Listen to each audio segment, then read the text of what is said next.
안녕하십니까. 국제철도 운송론의 14주차 수업을 시작하도록 하겠습니다. 여러분들 1주에서 14주까지 15주가 되어 있는데요. 그 중에 중간고사 한 번 있고 기말고사 있고, 그래서 오늘은 14주째로서 종합정리편을 한번 작성해 봤습니다.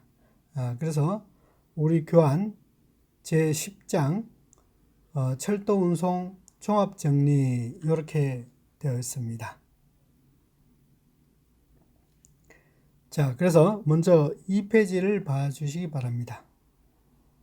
철도운송의 개요를 간략하게 한번 요약을 해봤습니다. 열차죠, 그죠? 화차를 이용하여 국가 간에 이동하는 사람이나 화물을 운송하고 그 대가로 운임을 받고 운영하는 상행위가 바로 국제철도 운송이다. 그렇게 볼 수 있겠습니다. 그래서 우리 같은 경우에는 철도 운송이 단절되어 있지만 유럽 같은 경우는 철도망이 전 유럽으로 잘 되어 있기 때문에 그 철도의 국적에 관계없이 열차들 다양하게 이용할 수 있지 않습니까? 그죠? 그걸 이른바 오픈세스, 액세스라고 그렇게 얘기를 합니다만. 그래서 이제 동북아 지역에서도 이제, 중국이 급성장하면서, 경제가 급성장하면서 동남아시아의 어떤 대륙 간에 연계해주는 그런 네트워크 역할을 할 수 있을 것이다. 그래서 러시아의 시장 경제 체제에 뿐만 아니라 북한도 개방된다고 그러면 이 동남아시아도 철도로 인적 물적 교류가 가능하기 때문에 철도망 구축 공감대 이런 부분들이 사실상 강하게 비춰지고 있고요. 그래서 우리나라 같은 경우는 철도가 이 남북 간의 철도가 된다 그러면 단순한 어떤 경제적인 뿐만 아니라 한반도는 해양과 대륙을 잇는 랜드 브릿지 정도의 어떤 그런 의미를 갖지 않느냐. 그래서 우리도 대륙으로 진출할 수 있는 기반이 마련될 수 있다는 점에서 이 국제철도 운송에 굉장히 의의가 있다. 그렇게 볼 수 있겠습니다. 3페이지 한번 봐주시기 바랍니다. 오른쪽에 예를 든다면 부산항에서 이제 태평양 노선에서 화물을 부산항에서 환적해서 중국으로 가든지 러시아로 가든지 해가지고 대륙을 통과해서 유럽을 갈 수 있는 이런 어떤 국제철도 운송이 되겠죠, 그죠? 물론 중국 내부도 내륙도 갈 수 있지 않습니까, 그죠? 그래서 중국도 갈 수도 있고 또는 동남아 통해서 환적이라든지 통해서 동남아도 갈 수 있고 이런 부분들이 다양하게 나타날 수 있는 부분이 바로 국제철도 운송이다. 그렇게 볼 수 있겠습니다.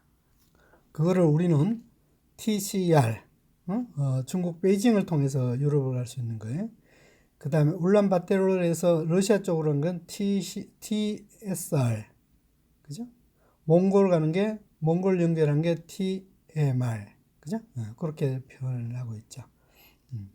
자, 그러면 한번 볼게요. 그러면 지금 기존에 해상으로 운송하고 있는 거하고 TCR이라든지 TSR 중심으로 갈 수 있는 부분은 비교를 해놨죠, 그죠? 그래서 해상 운송 같은 경우는 케이프타운을 중심으로 해서 경유했을 때 27,000km가 되고요. 부산에서 이제 중기점입니다. 파나마 운하를 경유했을 때 그때는 23,000km고요. 수에즈 운하를 경유했을 때는 28,000km가 되겠습니다. 근데 TCR 같은 경우는 11,000km고요. TSR 같은 경우는 13,000km가 될 수 있겠습니다. 거의 만 킬로미터가 거의 다 단축된다. 거리상으로는 그죠? 단축될 수 있다. 그렇게 볼 수 있겠습니다. 그래서 이 앞서도 말씀드렸듯이 실크로드 뭐 옛날에 이 무역 상인들의 어떤 경로를 볼 수 있겠죠, 그죠? 그거를 이제 대륙 철도로 기종점으로 해서 이용할 수 있는 이런 부분들을 이제 감안하자. 그게 이제 서로가 각 국가 간에 뭐라고 그러죠? 협의가 되고 있는 그런 형태다. 그렇게 볼 수 있겠습니다. 그래서 제일 큰 거는 이제 부산에서 이제 출발할 때 북한을 통관할 수 있는 부분이 가장 우리 입장에서는 굉장히 중요한 부분이다. 그렇게 된다고 그러면 실제적으로 이 TCRT, TSR 이런 부분이 된다고 그러면 유럽이라든지 아니면 러시아산, 중앙아시아산 이런 부분들이 상품들이 중국 내륙에 있는 상품들이 어디로요? 부산항에 가서 할 수 있는 기회가 생긴다는 얘기입니다. 물론 뭐 상하이라든지 이 단동 이런 부분도 있겠지만 또는 이제 북한의 가공해가 간다든지 뭐 이런 식으로 한다고 그러면 얼마든지 우리나라도 부산항에서 환적 이런 부분들이 충분히 되는 이런 부분들이 가능성이 있지 않느냐 그런 차원에서 계속적으로 이 국제 철도 운송 부분에 많은 어떤 노력들을 하고 있죠, 그죠?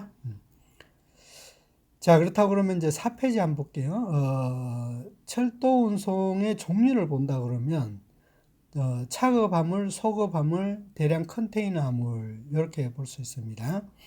그래서 차급 화물 같은 경우는 단독 트럭이면 트럭 아니면 화차에 한 화차를 풀로 채웠을 때 LCL이 아니라 FCL로 됐을 때 그겁니다.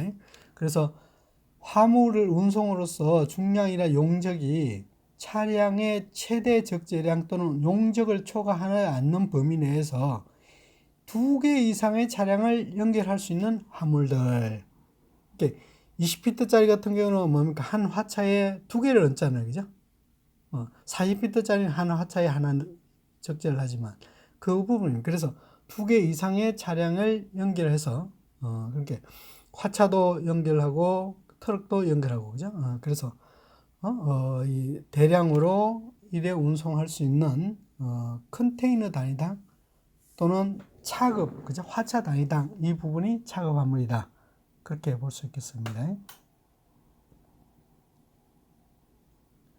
자, 소급 화물 같은 경우는 송장 하나에 위탁 운송이 5,000km를 초과하지 않고 용적 또는 종류의 단독에 의해서 운송이 필요가 없는 화물들. 5톤을 초과하지 않고 여러 화주들이 LCL을, LCL을 FCL로 전환하듯이 그렇게 여러 화주들이 모여서 갈 수 있는 차급 화물을 만들어서 갈 수 있는 어떤 그런 소량의 화물들, 5톤을 초과하지 않는 것들 이렇게 보시면 되겠습니다. 자, 대량 컨테이너 화물은 앞서 말씀드렸듯이 컨테이너 하나죠, 그죠? 그래서 컨테이너에 운송되는 화물 또는 중량 용적 등에서 여러 요건이 되더라도 한 컨테이너로 움직이는 것들, 그런 것. 차급 화물, 소급 화물은 화차당 중심으로 얘기하는 거고, 그죠? 그렇게 보시면 될 것 같습니다. 자, 그 다음에 이제 철도 운송의 정형 거래 조건들을 한번 볼게요. 화물 인도의 개념으로서 FOR, FOT, 즉 다시 말하면 보험을 누가 되느냐, 그죠? 레일까지 하느냐, 트럭까지 하느냐, 연계시켜서 하느냐 그런 게. 즉 다시 말하면 대운송까지만 해서 이 보험 조건을 하느냐, 아니면 소운송까지 포함해서 그에 대한 보험료 이런 것들을 지불하느냐, 화주가 그죠? 발송 화주가 그죠? 그런 것들. 그다음 이연 분기점도 이 용적이나 중량에 따라서 달라질 수 있는데 FCL 카고 같은 경우는 보관 화물에 대해서 물품이 급함으로써 인도될 때, 그죠? 그때고. FCL 카고 같은 경우는 적재시, 적재시, 그죠? 적재 완료하면 모든 것들은 매도인이 부담을 하고, 딱 매수인은 적재 이후부터 이제 소운송이라든지 뭐 이런 것까지 다 포함된 가격이다. 부담이다. 그렇게 볼 수 있겠습니다. 그래서 누가 져느냐에 따라서 이연 부담에 따라서 달라질 수 있다. 그렇게 볼 수 있습니다. 그렇다면 이제 비용 부담의 한계성에 보면 FOR 또는 FORT 조건에서는 그 철도까지냐 아니면 트럭킹 적재까지냐, 그죠? 그런 조건에 따라서 이연 부담의 그 분기점과 달라질 수 있는데 LCL 카고라든지 그 품질 함량 미달이라든지 이런 것들요. 그런 것들은 대부분이 공장도 출하 가격, 그죠? 공장도에서 출하할 때 조건에서 부담할 비용이 발송지의 도착역까지 운임을 합산한 것을 매도인이 모든 게 한다. 그러니까 즉 다시 말하면 매도인이 공장도 출하 조건일 때, 조건이 있을 때 모든 걸 합산해서 부담을 한다. 그렇게 뭐 공장도 출하부터 시작해서, 그죠? FCL 풀 카고 같은 경우는 적재비까지는 매도인이 부담을 하더라. 화차에 적재하는 것까지. 그러니까 적다시 말하면 한 컨테이너든 풀 컨테이너든 그 화차든 간에 적재의 의미는 누가 한다고? 매도인이 화차에 적재할 때까지. 그렇게 보시고요. FCL 같은 LCL은 여러 화조가 많으니까 어디요? 그 공장도에서 갖고 오는 지파에 오는 그 비용까지 다 포함돼서 매도인이 부담한다. 그렇게 보시면 됩니다. LCL 화물은, FCL은 철도에 올렸을 때 적재비까지 매도인이 부담한다. 그렇게 보시면 돼요. 서류 제공은 통상적인 서류는 운송 화물 취급증, 철도 운송 발행인이 발행하는데요. 운송인이 발행하는, 예를 든다면 철도공사라 그러면 철도공사 또는 철도 코레일 로지스라고 있죠. 그 자회사, 그죠? 그 운송인이 발행하도록 되어 있습니다. 상환증은 제공할 의무가 없다. 그렇게 보시면 됩니다. 운송 취급증만 주면 된다. 자, 그래서 우리나라에서는 유라시아 대륙을 이용해서 유럽 운송할 경우에 이제 이 협약 기구가 크게 유럽 기준하고 서유럽하고 동유럽 아시아 국가 이렇게 크게 나눠진답니다. 물론 여러 가지 운송 협회 따로 있지만 이제 크게 두 가지로 볼 수 있겠는데 양대 산맥으로 볼 수 있는데 서유럽 같은 경우는 OTIF 해서 오스트레일리아, 벨기에 이렇게 해서 서유럽 중심으로 되어 있고요. 무엇보다도 이제 비례제, 그죠? ETT, 거리 비례제로 운영되고 있다. 그건 좀 이따 다시 말씀드릴게요. 근데 동유럽이라든지 아시아 국가 같은 경우에는 OSJD라고 해서 기구가 중국, 러시아, 북한, 체코, 루마니아, 동유럽 쪽 이렇게 27개국이 협의가 되어 있습니다. 대부분이 러시아 또는 중국어로 되어 있고, 이거는 거리 비례제 또는 거리 체감제 두 가지 다 이용을 할 수 있습니다. 요금 체계는 뒤에 한 번 더 정리해 드리겠습니다.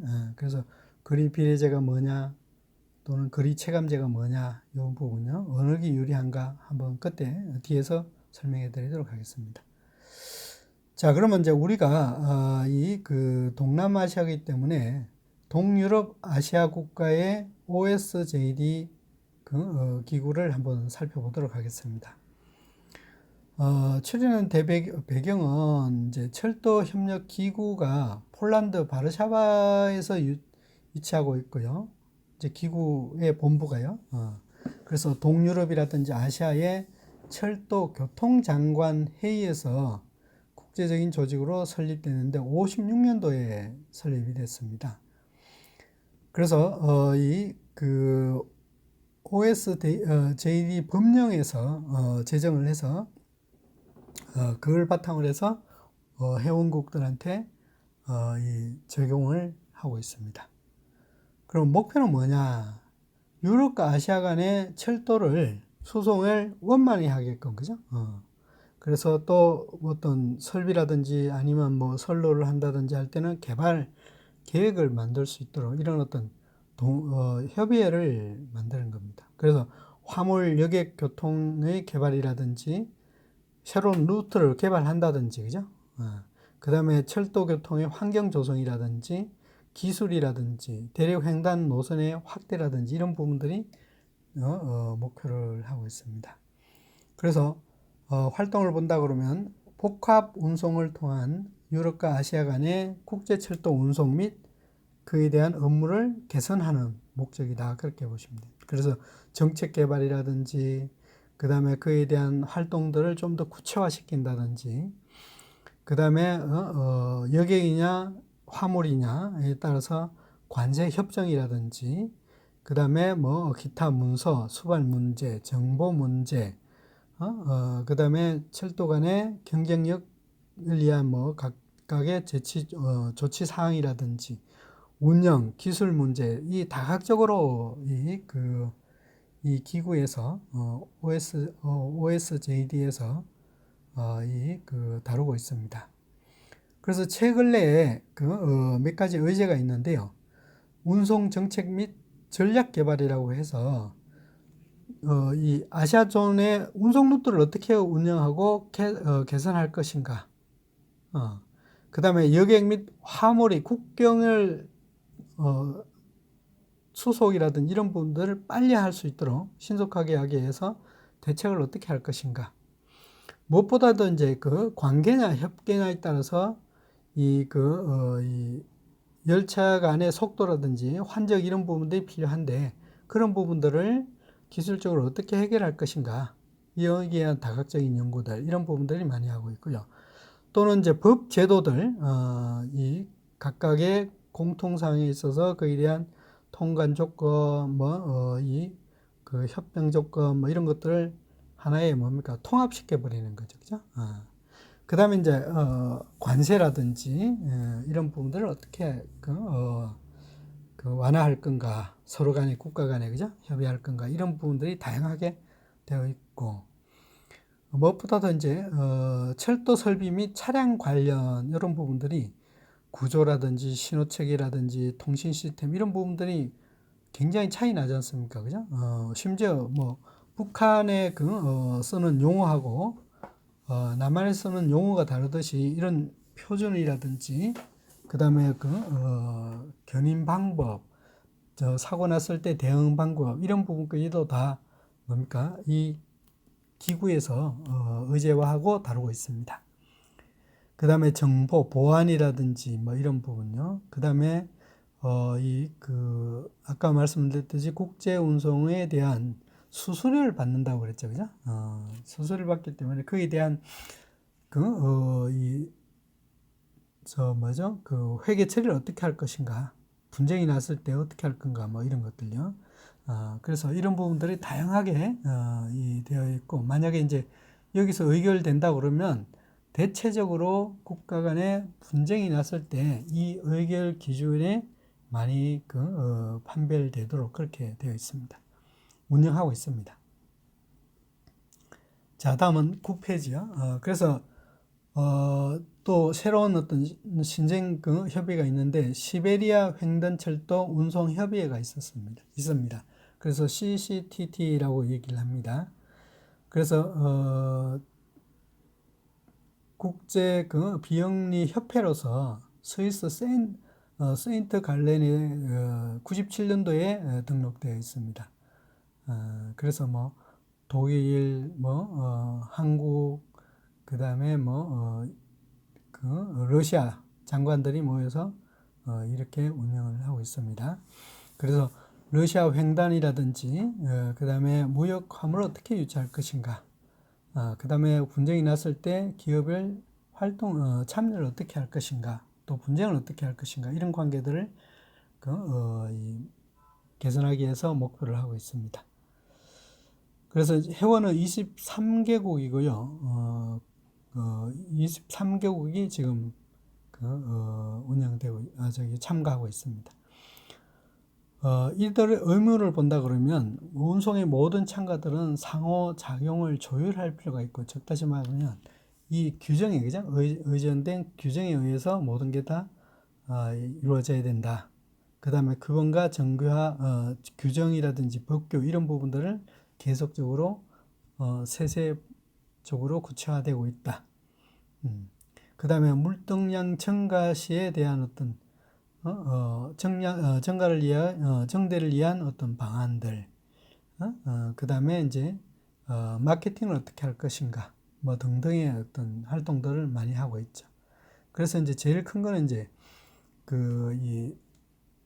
블랙 트레인요, 전용 열차. 즉 다시 말하면 이 부산에서 예를 들어서 20양 정도를 싣고 갈 수 있는 화물을 어떻게 러시아를 통해서 유럽을 간다든지 아니면 러시아 중앙아시아 대륙에 떨어뜨려 놓고 갈 수 있는 부분인데, 일시적으로 많은 양들을 출발지에서부터 일정한 양들을 확보해 가지고 발송하는 이런 어떤 부분이 바로 그렇게 한다 그러면 전용 열차가 달릴 수 있지 않습니까? 그죠? 그게 바로 블랙 트레인인데 반드시 물동량이 확보되어야 되는 거고, 어디 도착지하고 출발지하고 도착지는 반드시 정해져 있어야 된다. 그렇게 보시면 되겠습니다. 그리고 최근에는 이제 전기 열차, 그죠? 엔진식을 한다 보면 문제는 뭐예요?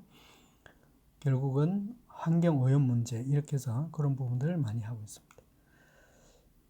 그리고 여객 운송 협약을 간단히 본다 그러면 기본 조항으로서 9장 45개조로 되어 있답니다.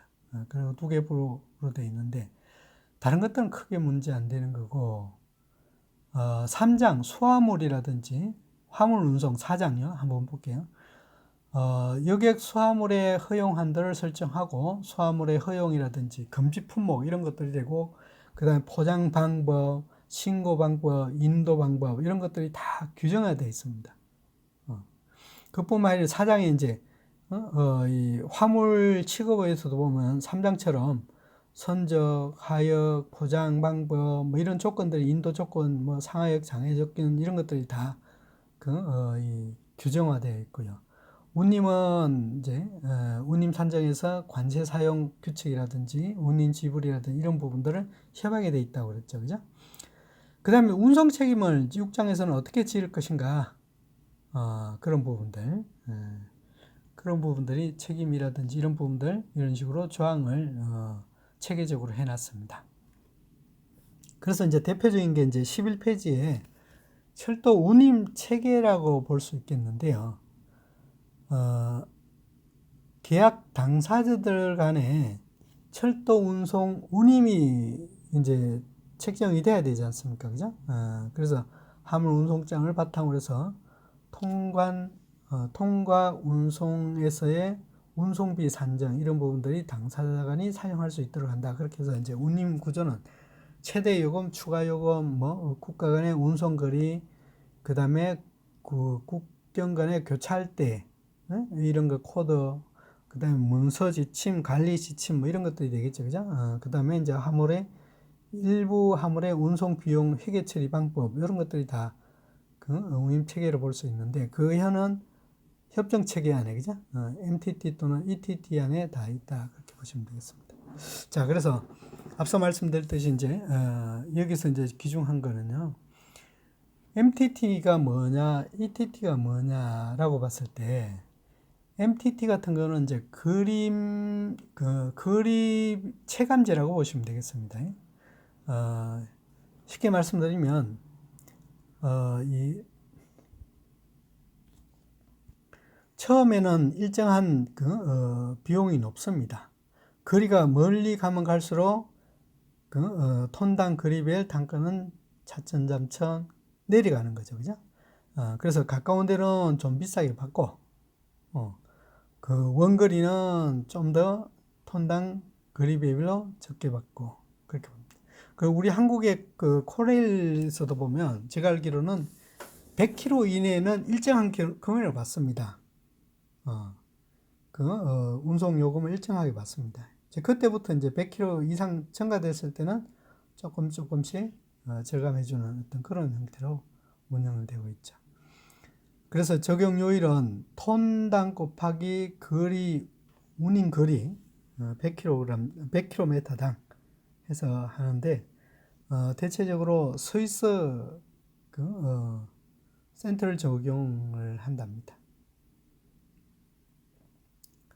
자, 그 다음에 이제 ETT 같은 이제 거리 비례제를 볼 수 있겠는데, 이게는 체감이 갈수록 더 정체된 겁니다. 즉, 다시 말하면 근거리에서는 그렇게 비싸지 않지만, 장거리 가면 갈수록 톤당 단가가 올라가는 것들요. 그래서 거리에 비해서, 비례한다. 그렇게 보시면 됩니다. 그래서 톤 곱하기 운임 거리에서 US 달러로, 그죠?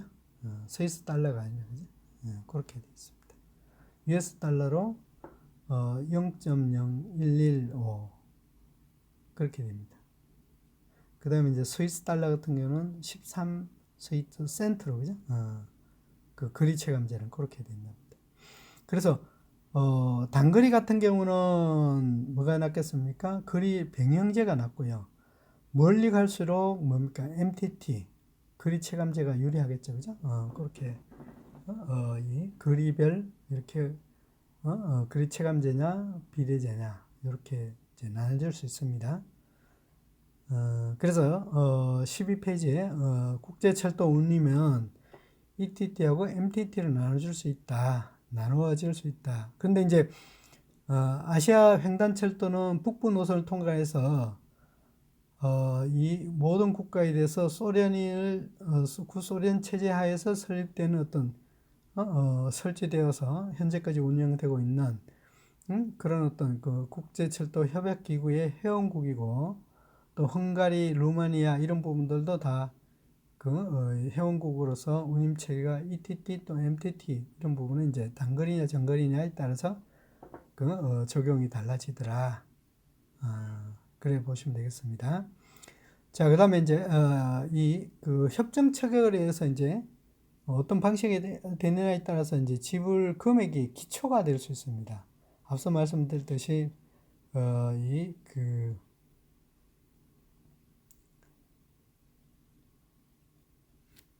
운임 기준이 될 수 있는데요. 그래서 컨테이너 크기라든지 뭐 20피트냐 40피트냐 뭐 43피트냐 뭐 이런 형식이 되겠고요. 그 다음에 거리별, 그죠?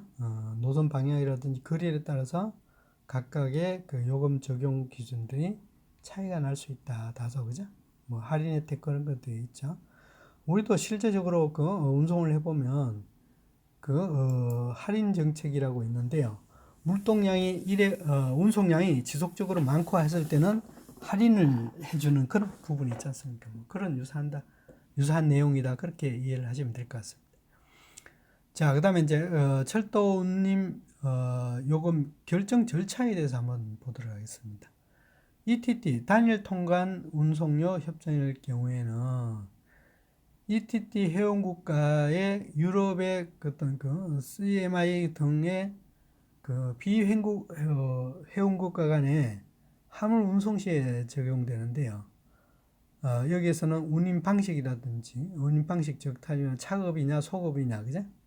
컨테이너 화물이냐에 분류를 하고 운송 속도에 따라서 완행이냐 급행이냐 화물이 달라질 수 있다. 그렇게 보시면 우리도 이 방식을 ETT 방식을 적용하고 있는 그런 형태입니다.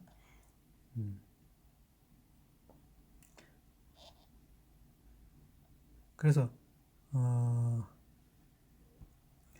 그래서 이제 거리 비례제인 LCL 화물 같은 경우는 아무래도 좀 컨테이너에서는 요금이 불리한 경우가 있다. 그렇게 보시면 됩니다. 자, 그래서 13페이지요. 결정 절차를 한번 볼게요.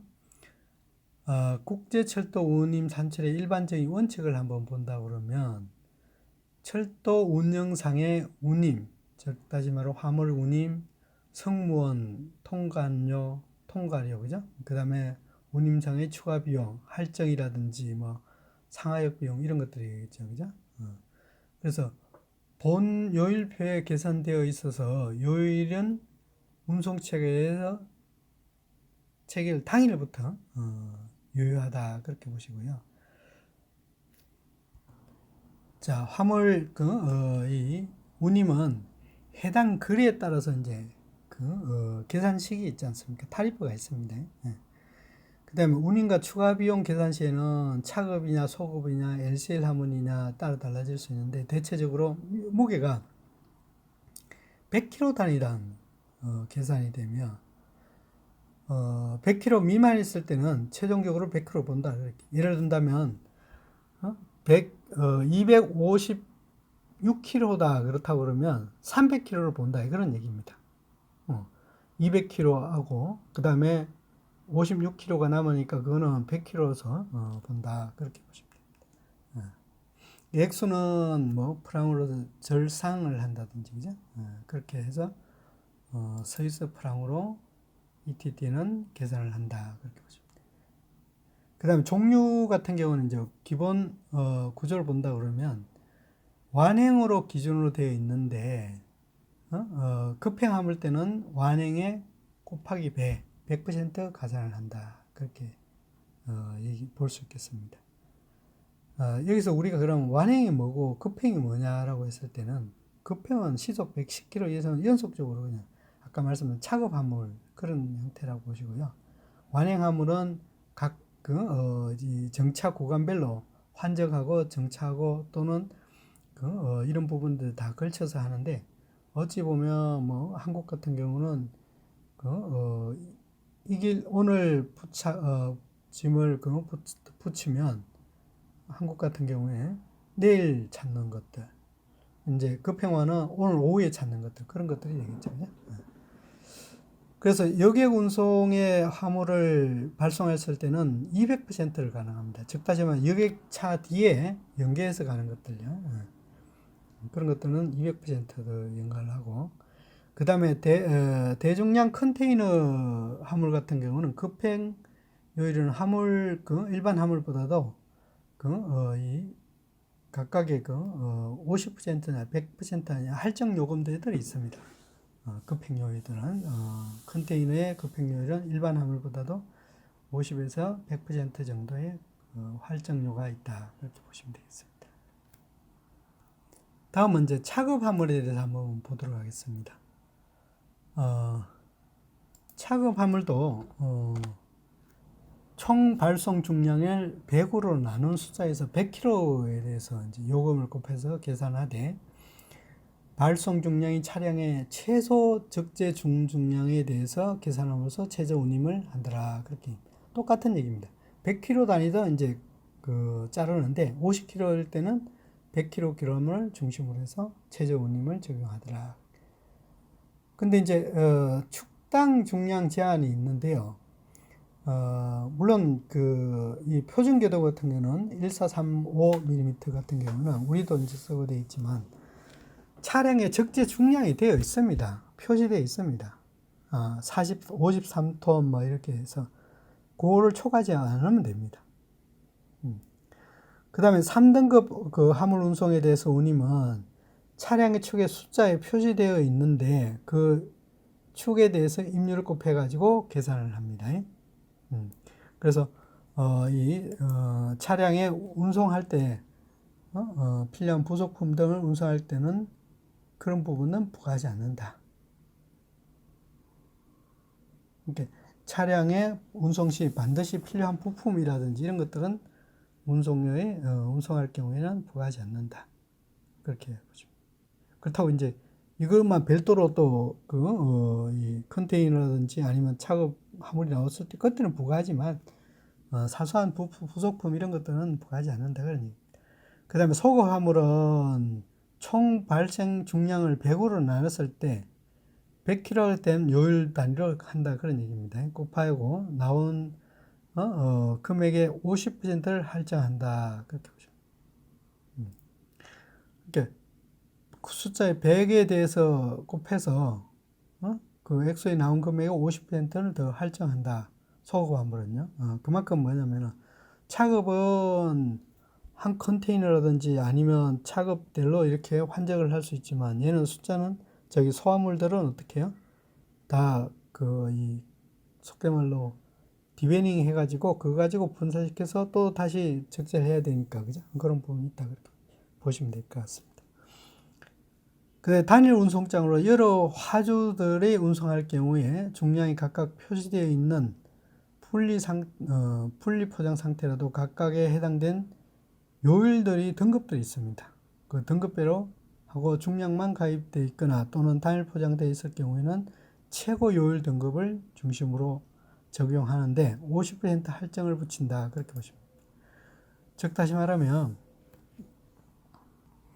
차급 화물은 배우로 나눠서 곱하기 100kg로 해서 요일을 곱해서 하는데 그 나온 액수의 50% 할증을 하는 거고 이제 그 화물 등급이 LCL 화물 같은 경우에는 화물이 각각에 표시되어 있는 그 상태일지라도 그 해당 화물에 규정된 요일이 있습니다. 등급에 그 등급만 기재되어 있거나 아니면 단일 포장되어 있을 때는 그 요일을 적용하는데 그 요일이 50%를 할증하더라. 그렇게 보시면 되겠습니다. 자, 운임의 종류 이제 컨테이너를 한번 볼게요. 컨테이너 같은 경우는 실제 중량과 관계없이 15톤을 중심으로서 그 계산을 하고요. 30피트 같은 경우는 20피트 대중량 컨테이너 요일에 의해서 그 20피트 비해서 50%를 더 할증을 하더라. 그 다음에 40피트 같은 경우는 20피트에 100%를 할증하더라. 공 컨테이너는 이제 회수할 때 그죠? 그때는 50%만 적용하더라.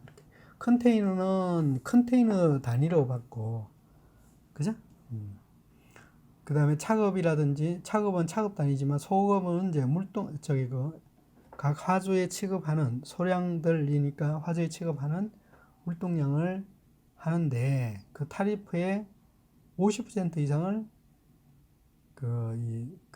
할증을 한다 그런 얘기입니다. 특수화물 같은 경우는 어떻게 하냐면은 규정의 길이라든지 초과된 거라든지 비규격이라든지 부패성 이런 것들은 할증료가 있습니다. 할증을 하는 거고 그 다음에 이제 화주 차량에 의한 화물 또는 요일에 참가하는 국가로부터 국가의 가정용품 이런 것들도 할인 적용되고요. 그 다음에 이제 별도로 했을 때는 성무원이라든지 난방잔치 이런 것들은 뭐예요? 그 별도로 요일을 적용한다. 그렇게 보시면 되겠습니다.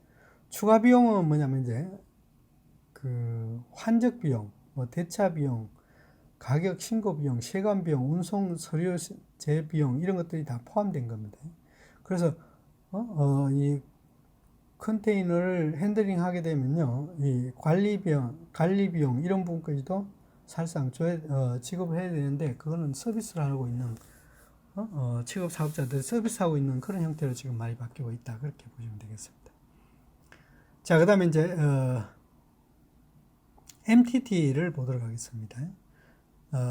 차급 화물 같은 경우에는 요일표가 딱 거리별로 딱딱 정해져 있습니다. 그래서 철도마다 개별적으로 계산되어 있고 그 범위가 5톤이냐 10톤이냐 뭐 앞에는 뭡니까 ETT 같은 경우는 100톤을 중심으로 한다고 하지만 얘는 소량 화물들이 이렇게 딱 정리되어 있습니다.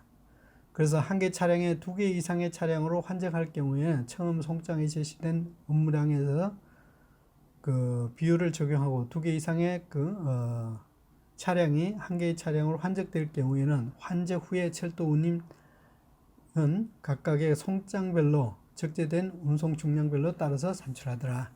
즉 다시 말하면 송장별로 무게 단위라든지 다 되어 있지 않습니까? 그죠? 그거에 따라서 최저 중량을 적용해서 하더라. 즉 다시 말하면 28톤하고 28톤하고 27톤이 나왔는데 26톤이 나왔는데 26톤을 중심으로 기준을 타리프를 정하더라 그런 얘기입니다. 소급 화물 이제 MTT 같은 거 소급 화물 같은 거는 요일 그리별로 되어 있는데 100km당 100kg당 요일이 딱딱 정해 있습니다. 그래서 그 100kg당 차급이라든지 이런 부분들이 되어 있고 운임이 더 낮은 운임을 부과할 수 있다. 차급 발송 규정에 의해서. 컨테이너 운임은 아까 말씀드렸듯이 ETT도 마찬가지예요. 요것도 그 MTT도 거리별 컨테이너 종류 20피트냐 40피트냐에 따라서 되는 거고 또 공차 회수율, 공차할 때 회수할 때 비용들. 그다음에 이제 국가별 다른 요일을 적용하거나 이럴 때는 각각의 이 타리프를 중심으로 하고 있다. 그렇게 보시면 되겠습니다.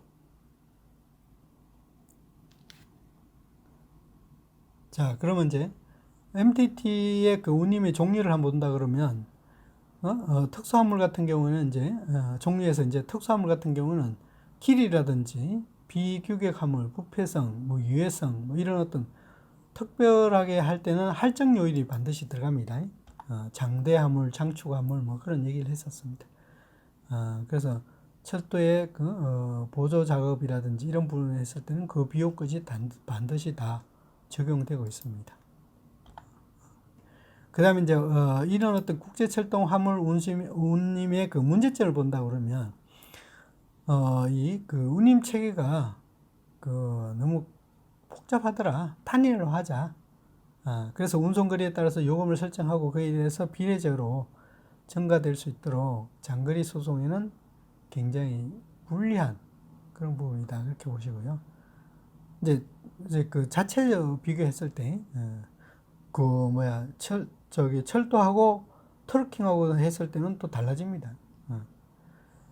국가 간 또 상이한 거리별이 되기 때문에 그런 일정한 운송 거리라든지 운임 적용 이런 부분들이 다 적용하기가 힘들다 그렇게 보시면 됩니다. 환율도 있을 거고 또 취급 조건들도 있을 거고 그죠?